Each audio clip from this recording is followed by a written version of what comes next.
মূলক বিশ্বাসভঙ্গ, অপরাধমূলক অসদাচরণ, প্রতারণা ও জাল জালিয়াতির মাধ্যমে ইসলামী ব্যাংক বাংলাদেশ পিএলসি খাতুনগঞ্জ শাখা চট্টগ্রাম হতে 827,42,00,000 টাকারও বেশি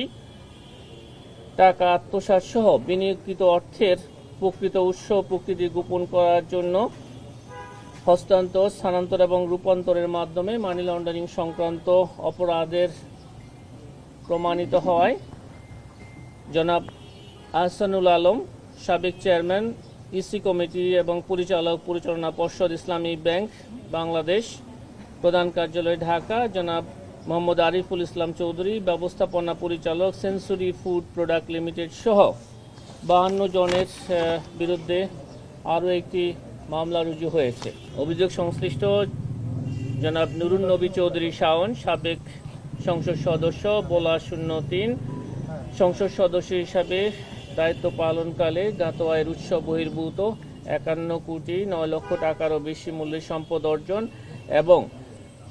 33টি ব্যাংক হিসাবে 208 কোটি টাকারও বেশি সন্দেহজনক লেনদেন ও মানি লন্ডারিং সংক্রান্ত অপরাধ করায়